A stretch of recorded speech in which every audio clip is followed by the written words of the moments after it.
আগের বাংলাদেশ কেমন ছিল? যুদ্ধবিধ্বস্ত বাংলাদেশে যানবাহনের সংখ্যা ছিল অতি সীমিত। প্রধানত ব্যবহৃত রিকশা, সাইকেল, গরুর গাড়ি এবং কিছু সরকারি বাস ও ট্রাক।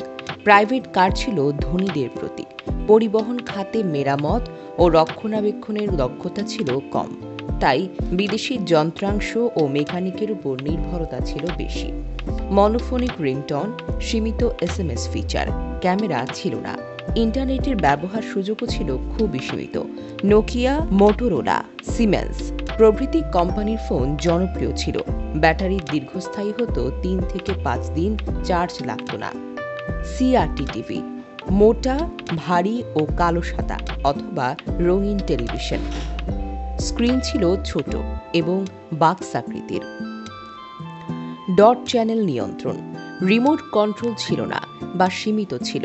হাত দিয়ে টেলিভিশনের বোতাম ঘুরিয়ে চ্যানেল পরিবর্তন করতে হতো। অ্যান্টেনা নির্ভর, বাড়ির ছাদে বা টিভির উপর একটি লম্বা অ্যান্টেনা বসানো থাকত সিগন্যাল ধরার জন্য। তীব্র বৃষ্টি বা ঝড়ে ছবি ঘোলা হয়ে যেত বা ঝিরঝিরে দেখা যেত। হ্যাজাক প্রজ্বালন বা হ্যাজাক বাতি, এটি এক ধরনের প্রজ্বালন যন্ত্র যা সাধারণত কেরোসিন বা তেলের মাধ্যমে আলো জ্বালাতে ব্যবহৃত হয়।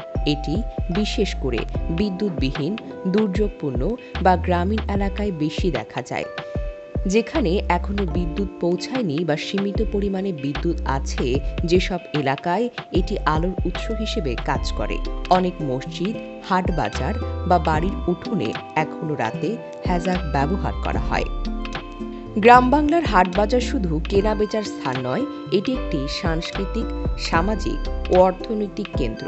এই জায়গাগুলোতে গ্রামের মানুষ তাদের উৎপাদিত পণ্য বিক্রি করে, প্রয়োজনীয় জিনিসপত্র কিনে এবং একে অপরের সঙ্গে দেখা সাক্ষাৎ করে। গ্রামীণ জীবনধারার গুরুত্বপূর্ণ অংশ হল এসব হাট বাজার।